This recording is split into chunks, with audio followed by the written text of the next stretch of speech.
Hey guys, so today we're going to start talking about something called partial fraction decomposition. So, what's interesting about partial fraction decomposition is it involves taking something that is already put together and taking it apart. So, you're telling me where a rational expression comes from using addition and subtraction. Okay, so this is going to be kind of weird. So, we're going to do a couple of examples.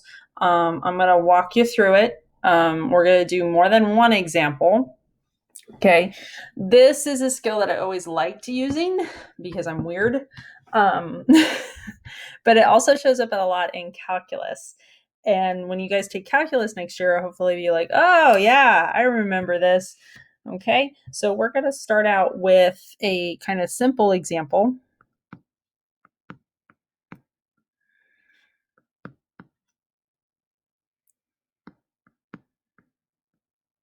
Oops. Okay, so the very first step, okay, is you want to make sure that the degree of the numerator is smaller than the degree of the denominator. Okay, so if the degree of the numerator is bigger than the degree of the denominator, then we're going to start out with a different step. Okay, but this one we have a degree of 1 over a degree of 2, so we're going to start with a partial fraction decomposition. Okay, so your very first step is to factor the denominator.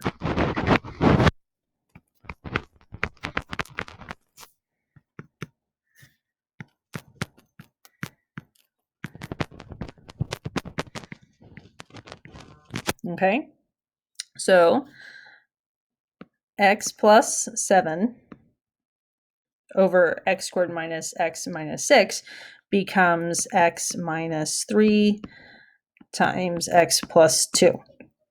Okay, now what's important about these factors is they each occur once. Okay. All right, and that's going to be important, and you'll see why in the next example that we do. Now, what you're trying to figure out is you're trying to figure out what fractions were added or subtracted together to get you this particular fraction. Okay, so our goal is to figure out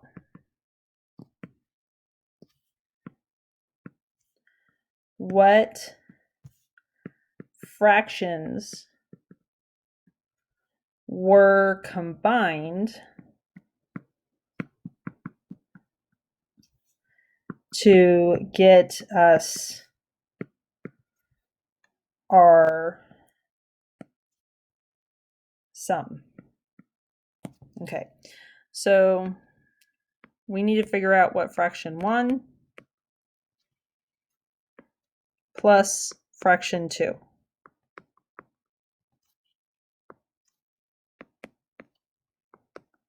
Okay, and we're going to assume, because, life would be boring if we just did, common denominators, that our two fractions would look like this. And we kind of want to break our fractions up so they're simple as possible. And again, this is a skill that you will learn in calculus.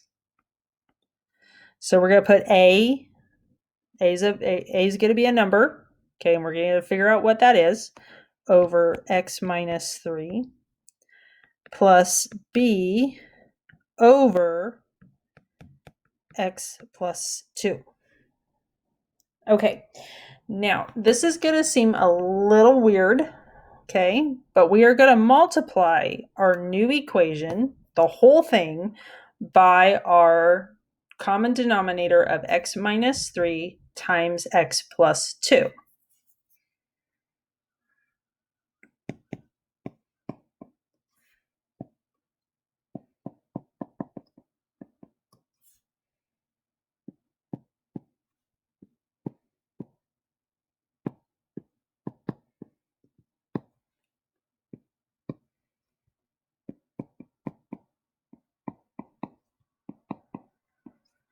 Okay, so let me give myself a little bit more room.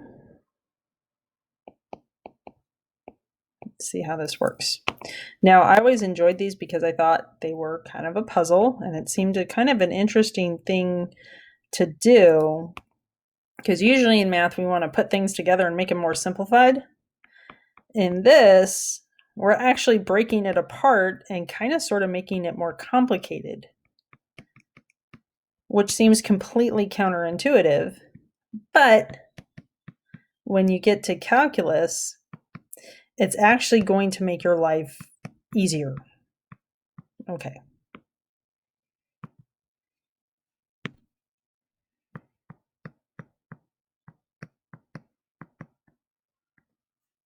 Forgot a parenthesis. Okay, so what we're going to do, this times this, this times this, this times this. Now, I know a lot of you can skip steps, but I'm going to show every little itty bitty step. Okay, so let's see. So on the left-hand side of the equal sign, I have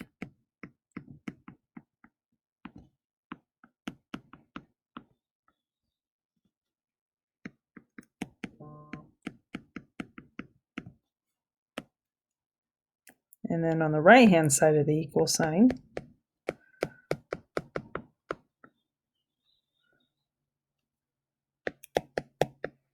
oops.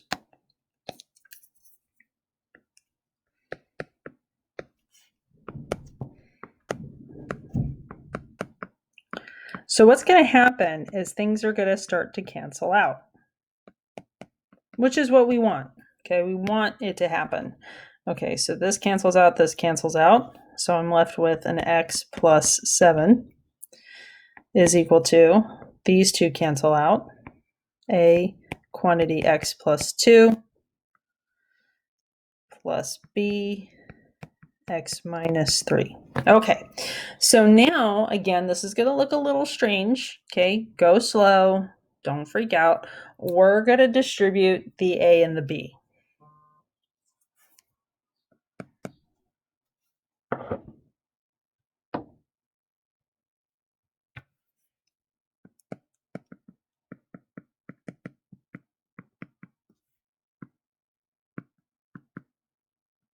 Okay, and again, this seems a little strange. And I know it does. It's okay.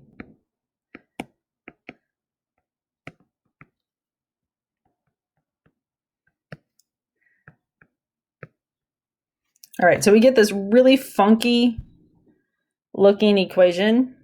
Looks really complicated. All right, but here's the thing. All the x's will go together. So anything with an x,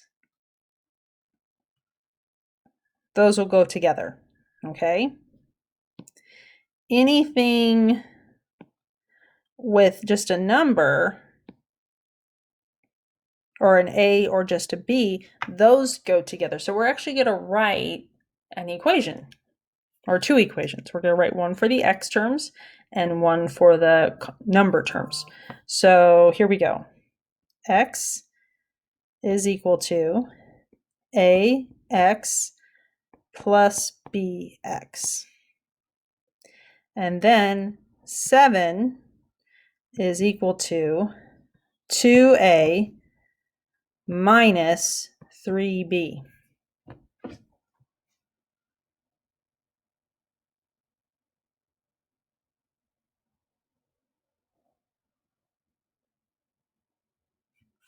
All right, so now what we're going to do is we're going to use factoring, okay, to help us with that x.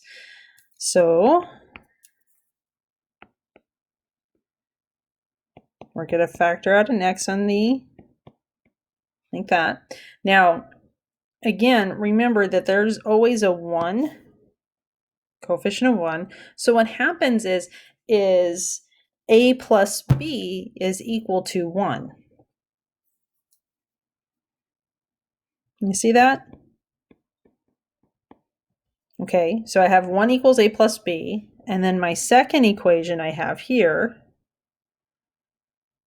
says 7 equals 2a minus 3b. Okay, so now what I have is I have created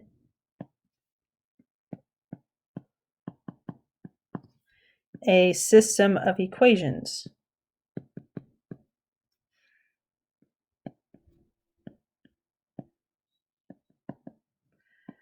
That will allow us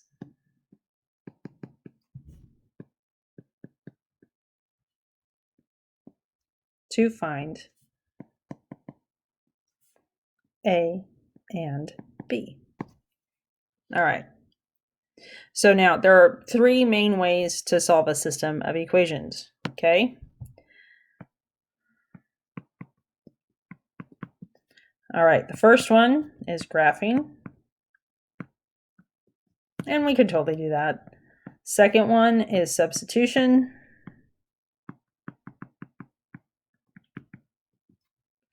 And the third one is elimination. Okay, now, let me know if you guys need help with solving the systems of equations, and we can totally do that as well.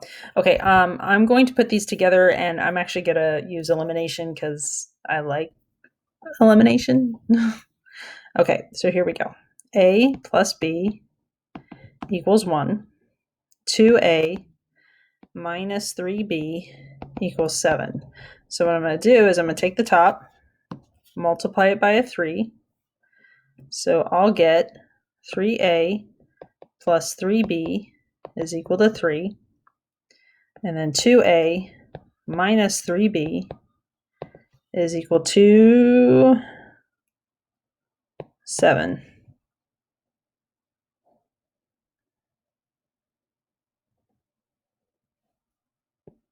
Okay, now we're just going to add down 5A, right? These will cancel because that's what I want them to do. And then equals 10. So I know that A equals 2. So if A equals 2, substitute back in.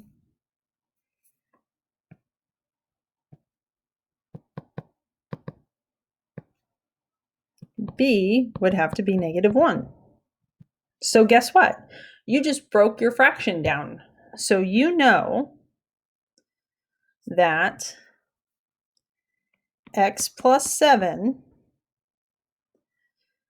over x squared minus x minus 6 is equivalent to 2 over x minus 3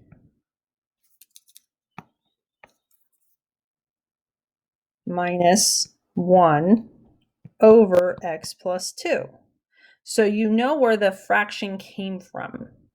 Okay, believe it or not, this decomposition does make things easier in calculus. Okay, so we're going to do a couple more examples. Okay, but this is an intro one, so we'll make other videos for the other examples. Okay, all right, thank you.